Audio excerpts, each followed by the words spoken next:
Hi, guys. So, this is the first time I've done a solo podcast episode on YouTube, but we're going to try it out. Here we go.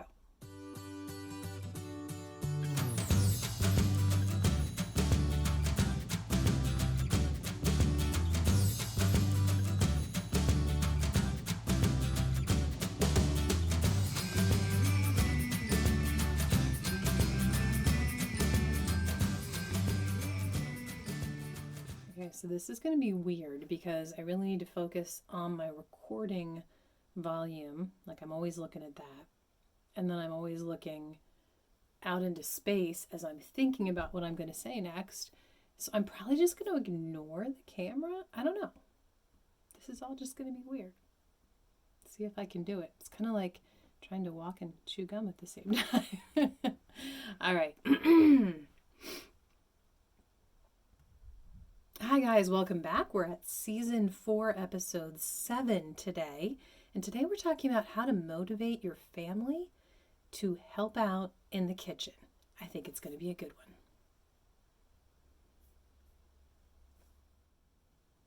I had to move my mic. This is so hard for me. The thinking, the listening, the talking, and the watching. We'll see if I get through this. Okay, so first of all, I think I need to say right up front, I am well aware that if you have young children, having them help in the kitchen is not really going to make things easier. Not in the short term. But trust me, I have been there for many long years. I do still remember how hard it was and how I really just wanted to make the cookies. I just wanted to get it done and move on to something else sometimes. But to have their little hands in the way and the big messes that they're making that you're going to be the one probably cleaning up. We'll talk a little bit about that too.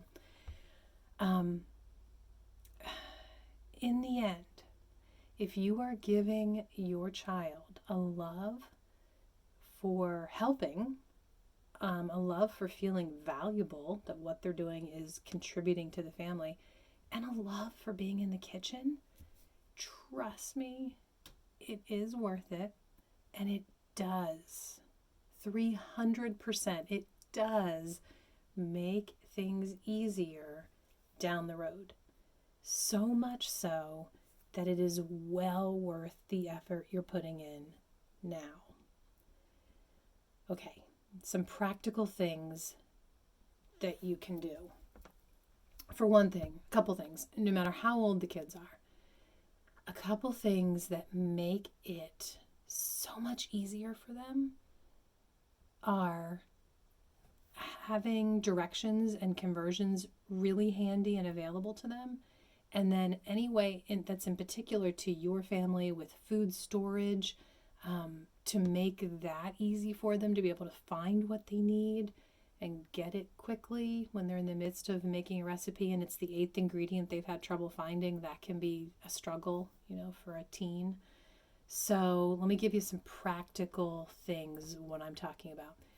For rice, on the package, like I cut off the piece of the package that had the directions and I put that in the cabinet above my stove, so it's right there, always ready, just a little, like 4x6 piece of paper with the directions.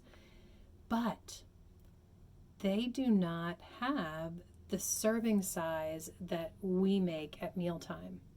So let's say that it has 2 servings, 4 servings, and 6 servings, okay? And I want to make 3 servings.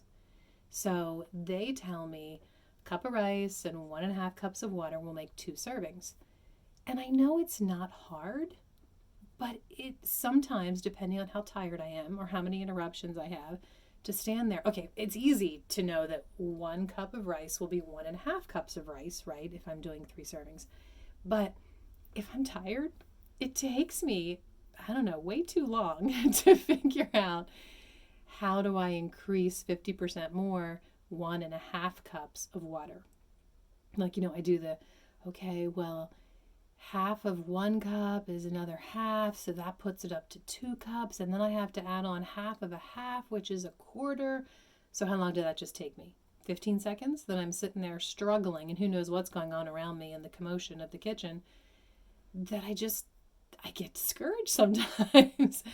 So don't put your kid through that. If they are going to help with the rice, make it super easy. And on that 4x6 card that they pull down from the cabinet, hand write on there what your family usually uses. So it's really simple. They just glance at the card and they see, okay, I need 1.5 cups of rice and 2.25 cups water.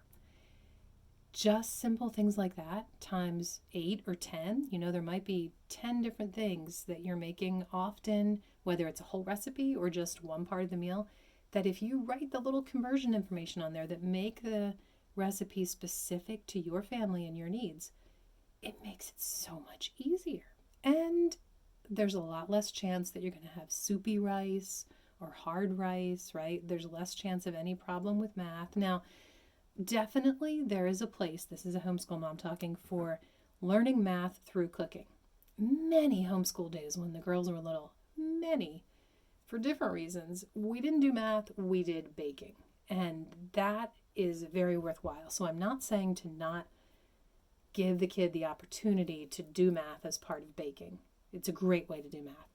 But when it's meal prep time and you want it to go smoothly, there are those certain things, and I'm sure you already know what those certain things are, that if you have it written down, it'll be so nice for them.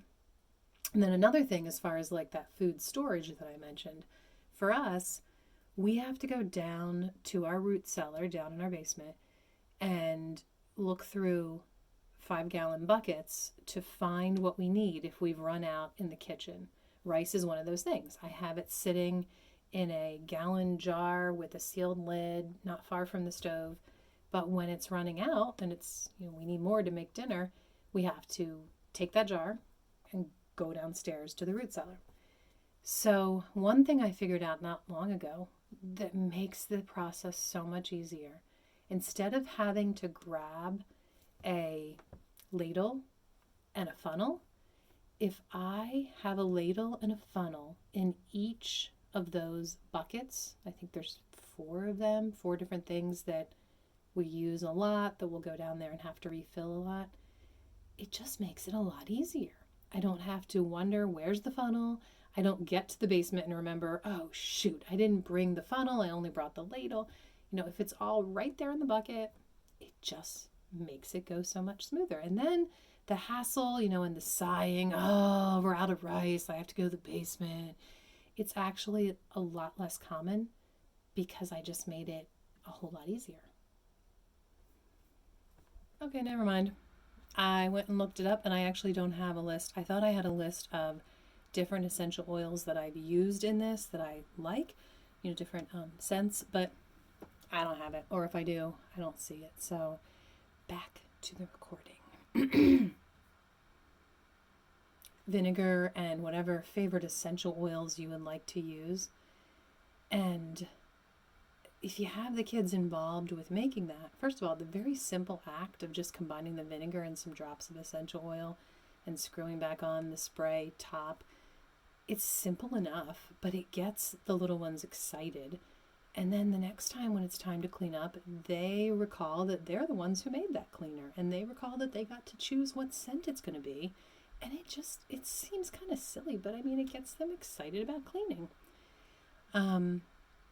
We also use a spray for cleaning our fruits and veggies, and same idea, they can be in charge. If they're the ones that make the spray, they might be elated to be in charge of cleaning off the fruits before you guys have a snack. So little things like that, whenever you can get them involved and make them feel like they personally have contributed to that part of the food prep or cleanup, it is so worth it. And then another area that it's great to have the littles involved in is when it's time to make a shopping list. If you're like me, you're continually, adding to the shopping list. Keep it where it's accessible to the littles, especially if they're able to write, or if you are using the pantry checklist that I've been mentioning every episode. If you don't know what I'm talking about or you haven't downloaded it yet, definitely go to soulyrested.com/pantry. It's a totally free resource. I forget how many pages is it. Is it 6 pages, 7 pages long? And there's 2 options of it. There's a blank one and then a full color one. And it's basically everything that's on it is my pantry checklist. And the little one can put a sticker, little tiny mini stickers, or a line or through the box, or color in the box even, of whatever it is you need the next time you go shopping or place your order with Azure Standard or whatever it is. So keep that accessible to the young ones and let them be involved, even if it matters if it means calling them in from a different room, like, hey, Haley, do you want to come put a sticker on the chart that I need rice next time? And if there's a sticker involved, they'll love it, but at a very young age, you're getting them interested in the idea that it's a process, how it works to know what you need and how to be prepared when it's time to do the shopping and to be organized. And you had to get them excited because it's a sticker or crayons involved or a highlighter that they can color in the box or whatever it is. Does it sometimes make it harder? Yeah. Does it sometimes make it a little sloppy when you go to actually figure out what you need? Sometimes. But again, it's worth it. Think long term. It's definitely worth it, because now here I am on the other end of it. And I am so desperately missing my daughters that have recently moved out. I'm an empty nester, and they were so much help in the kitchen. And Kayla specifically, the tomato slicer girl, she wound up becoming enthralled with food preparation and loved real food. Learned at a pretty young age the difference between packaged food and real food, and why real food was always the better choice. And she actually has inspired me in a lot of ways. She has improved my choices. She has expanded my palate and taught me recipes. And I do think it all started back with that tomato, that I could have stopped her. I could have thrown a fit. I could have grabbed the knife out of her hands. I'm so thankful looking back that I wisely realized in the moment, this is a turning point, special moment, and I need to respond correctly. There's been plenty of other things. Believe me, she still would have loved food even if I had grabbed the knife out of her hand at that moment. But it's, so many challenges. My phone just cut off, and about 5 minutes I was talking on the podcast that wasn't recorded here. Basically, I was explaining that kids can also help with the shopping list. And now I just started talking about, it's going ahead of me, how they can help with keeping track of things for meal planning too. So let me get this in the right spot and I will jump back over.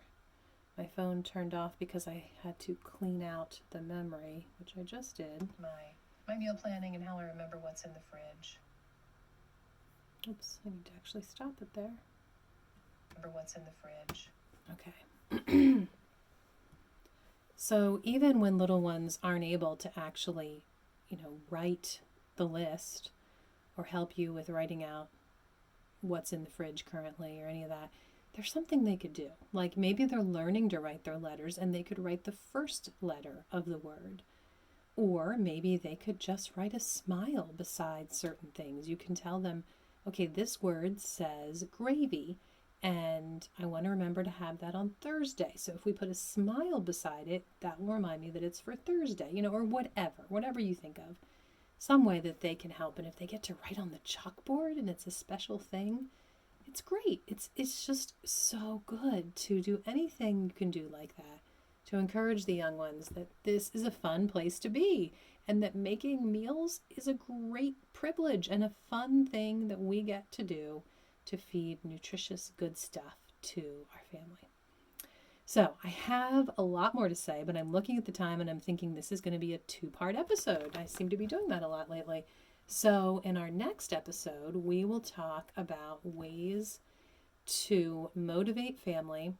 If you have older kids, teenagers, I have some great suggestions for you. And with your spouse. Maybe your spouse loves to be in the kitchen. Mine really doesn't. He would have popcorn for every meal if he was in charge of the meals.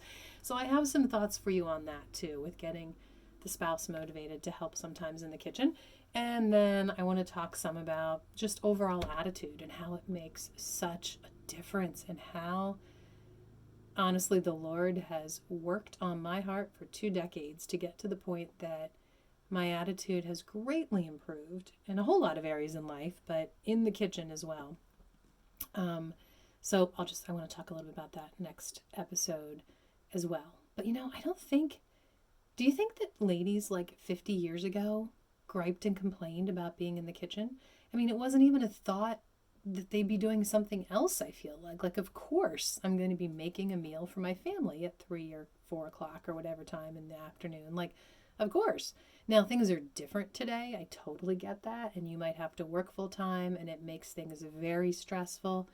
But I still feel like it's an attitude.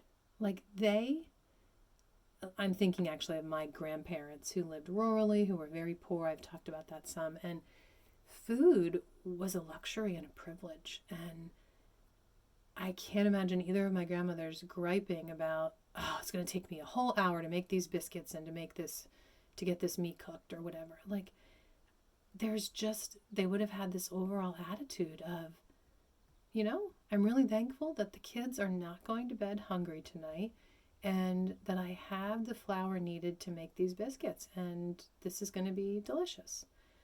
So anyway, we'll get into that a little bit next episode. So go check out soulyrested.com/coupons. Definitely look into that dehydrator, blender, and vacuum sealer. And on that same page, there's a deal only through Monday, June 20th. If you are interested in a grain mill, milling your own flour, finding out about the amazing nutrition that you can feed your family with fresh flour. So different than purchased all-purpose flour, guys. So different. That all is on the same page, soulyrested.com/coupons. So if you're listening to this right when it comes out, you have just a couple days to check out that grain mill. And if you're interested in fresh flour, go to soulyrested.com/ I have to look. I'm realizing I want to tell you guys about my totally free resources on milling fresh flour. But I don't remember if I have a page just for that. Oh, I do. Okay, so it's /flour. Good. Let me go back. Unpause it. Flour, FLOUR, soulyrested.com/flour. And it is actually a week-long deep dive into everything you want to know about fresh flour, milling it yourself, why to do it, how to store it, why it's so much more nutritious, all kinds of great stuff, even comparing different grain mills. So if you want to just know more about it, soulyrested.com/flour. If you want to check out that grain mill special that's only for a few more days, save $129. It's a great special on my absolute favorite grain mill. That, along with the other offers I mentioned, are at soulyrested.com/coupons. Okay, I think that is it for today. But remember, guys, it's easy to forget how blessed we are to live this life that we're living. So enjoy. Enjoy the simple, everyday efforts. I know it's not easy, but I also know it is a very good life. Catch you next time. So that is it, guys. Now I need to go add the trailer music and upload this and write the show notes and make sure the links I mentioned are working. And then I need to take these videos and slice them together and get this up on YouTube. So it's not quite it for me, but that's it for this episode. Let me know what you think about the video format. Let me know if it's something you want to see again. let me know if you even watched this by just leaving a comment. But thanks, guys. It's been fun. Have a great day.